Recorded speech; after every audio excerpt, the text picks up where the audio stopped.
ஹாஜவால் உறவுகளுக்கு இனிய வணக்கம். கடந்த 24 மணி நேரங்களில் சவுதி அரேபியாவிலிருந்து கிடைக்கப்பட்ட செய்திகளோடு உங்களை சந்திக்கின்றோம். முதலாவதாக இலங்கையில் இ-விசா அறிமுகம் தொடர்பான செய்தியை ஏற்கனவே அறிமுகப்படுத்தியிருந்தனர். அக்டோபர் 1 தொடக்கம் புதிய அடிப்படையில் புதிய கடவுச்சீட்டுகள் வழங்கப்படும் என்ற அறிவித்தல் வழங்கப்பட்டு வந்தது. புதிய ஜனாதிபதியாக அனுரகுமார் திசாநாயக்கா தெரிவு செய்யப்பட்ட நிலையில் விசேட அறிவிப்பொன்று வழங்கியிருக்கின்றது. இன்று தொடக்கம் பழைய முறைப்படி விசா வழங்கும் நடைமுறைகள் செயற்படுத்த அரசாங்கம் முடிவெடுத்திருக்கின்றனர். இலங்கை அபிவிருத்தி பங்காளியான அபிவிருத்திக்கான சவுதி அரேபியா நிதியம் அதன் 50வது ஆண்டு நிறைவை முன்னிட்டு இலங்கை தூதுவரினால் கௌரவிப்போம். 50 ஆண்டுகால பூகோள மாற்றத்தின் வெற்றிப்பாதை என்ற கருப்பொருளின் கீழ் இலங்கையின் நீண்டகால அபிவிருத்தி பங்காளியான சவுதி அரேபியாவுக்கான இலங்கை தூதுவர் அமீர் அஜ்வத் அவர்கள் நிறைவேற்று அதிகாரி சுல்தான் அப்துல் ரஹ்மான் அவர்களுடன் சந்திப்பில் அபிவிருத்திக்கான நிதியத்தை பாராட்டியிருக்கின்றார். இதற்கு பதிலளிக்கும் விதமாக பிரதான நிறைவேற்று அதிகாரி சுல்தான் சவுதி அரேபியாவுக்கான இலங்கை தூதுவர் அமீர் அஜ்வத் அவர்கள் அன்புடன் வரவேற்றதுடன் தூதுவரின் அன்பான உணர்வுகளுக்கு நன்றியும் தெரிவித்திருக்கின்றார். தூதுவர் அவர்களுடன் ரியாத்தில் இருக்கும் இலங்கை தூதரகத்தின் அமைச்சர்கள் தூதரக பிரதானிகள் முகமது அனஸ் அவர்கள் கலந்து கொண்ட விடயமும் குறிப்பிடத்தக்கது. சவுதி அரேபியாவில் சுகாதார அமைச்சகத்தினால் விசேட நடமாடும் தடுப்பூசி சேவைகள் ஆரம்பம். சவுதி அரேபியாவின் சுகாதார அமைச்சகம் பருவகால காய்ச்சலை தடுக்கும் நோக்கில் தடுப்பூசிகளை வீட்டில் இருந்தபடியே பெற்றுக்கொள்ளலாம் என்ற விசேட அறிவிப்பு வழங்கப்படுகின்றது. ஸ்கேனர் என்ற செயலி ஆப்ஷன் மூலம் இந்த சேவையை பெற்றுக்கொள்ள முடியும் என்றும் இந்த ஸ்கேனர் ஆப்ஷனின் செயலில் விருப்பமான இடம் நேரத்தை தேர்ந்தெடுத்தால் அவர்கள் தடுப்பூசி கிடைக்கும் என்று சொல்லப்படுகின்றது.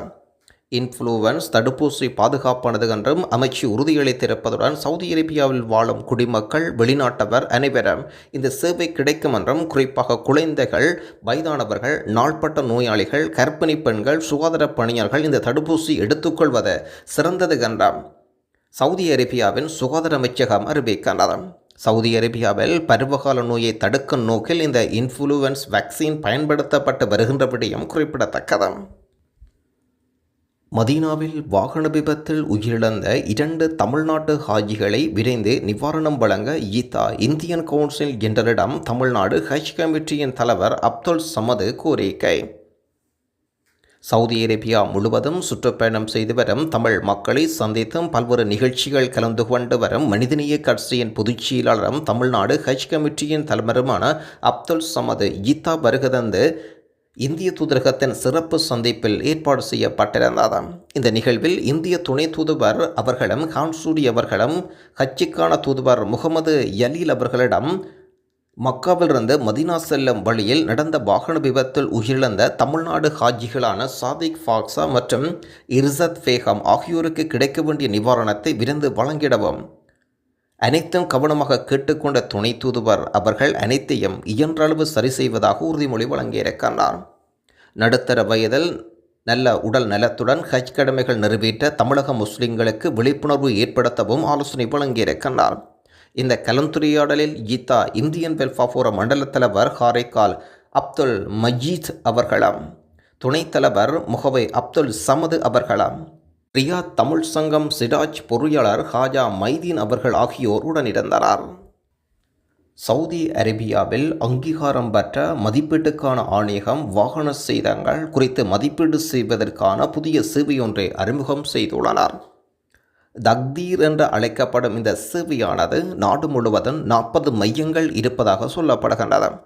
விபத்துக்கள் மூலமோ அல்லது வாகனங்களில் ஏற்படும் கீறல்கள், சேதங்கள் உட்பட அமைப்பு உட்பட்டவைகள் மதிப்புகளை இது அறிக்கையாக வழங்கும். தனிநபர் பயன்பாட்டுக்காக மட்டுமே இந்த அறிக்கைகள் பயன்படுத்த முடியும். விபத்து இழப்பீடு குறித்தோ நீதித்துறை பயன்பாட்டுக்கோ இந்த அறிக்கை பயன்படுத்த முடியாது. தனிநபர்கள் வாகன விற்பனை அல்லது பிற பயன்பாட்டுக்கு உட்படும் போது இந்த அறிக்கை பயன்படும் என்று எதிர்பார்க்கப்படுகின்றது. சவுதி அரேபியாவின் கிழக்கு மாகாணத்தில் நடைபெற்ற சமூக நல்லிணக்க கருத்தரங்கம். தமிழகத்திலிருந்து சவுதி அரேபியாவுக்கு வருகை மணப்பாறை தொகுதி சட்டமன்ற உறுப்பினர் மனிதநேய கட்சி பொதுச் செயலாளர் தமிழ்நாடு ஹஜ் கமிட்டியின் தலைவர் யனாப் அப்துல் சமது பங்கேற்ற சமூக நல்லிணக்க கருத்தரங்க நிகழ்ச்சி இடம்பெற்றிருக்கின்றது. சவுதி அரேபியாவில் family visit visa, tourist visa, business visit visa உட்பட பல்வேறு விசாக்களின் வருகை தருபவர்கள் புதிய டிஜிட்டல் ஐடியை சவுதி அரேபியா ஜவசத் அறிமுகம் செய்துள்ளனர். சில குறிப்பிட்ட வகைகளுக்கு மட்டுமே இருந்து வந்த சேவை தற்பொழுது அனைத்து வகையான விசாக்களுக்கும் வழங்கப்படுகிறது. இந்த டிஜிட்டல் ஐடியை பயன்படுத்தினால் பாஸ்போர்ட், விசா கோப்பி இன்றி எங்கு வேண்டுமானாலும் செல்ல முடியும்.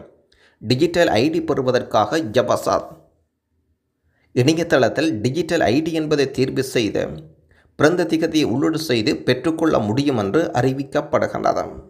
ஜித்தாவில் இருக்கும் ஒருவர் ஹெவி டிரைவிங் லைசன்ஸ் வைத்திருக்கின்றார். ஹபாலா மாற்றிக்கொள்ள ரெடியாகவும் இருப்பதாகவும் ஏதேனும் கம்பெனிகள் வேலைவாய்ப்புகள் இருந்தால் தனக்கு தெரியப்படுத்துமாறும் அன்போடு வேண்டி நிற்கின்றார். தொடர்பு இலக்கம் 05 58 77 65 17. இன்னும் ஒருவர் சொல்லி இருக்கின்றார், விண்டோ ஏசி தேவைப்பட்டால் சொல்லுமாறு சொல்லி இருக்கின்றார். 2 ஏசி இருப்பதாக சொல்லி இருக்கின்றார் ரியாத்தில். தொடர்பு இலக்கம் 05 70 10 87 12. இதே நேரத்தில் ஜித்தாவில் பாவித்த ஏசி ஒன்று தேவை, யாரிடமாவது விற்பனைக்கு இருந்தால் தொடர்பு கொள்ளவும் என்று சொல்லி இருக்கின்றார். 05 67 72 39 14. புரோட்டோ மாஸ்டர் ஒருவர் இருக்கின்றார். சவுதி அரேபியா வந்து கிட்டத்தட்ட 6 மாதங்கள் ஆகின்றது. இதில் குறிப்பிடப்பட்ட விடயம் என்னவென்றால் இகாமா இல்லை.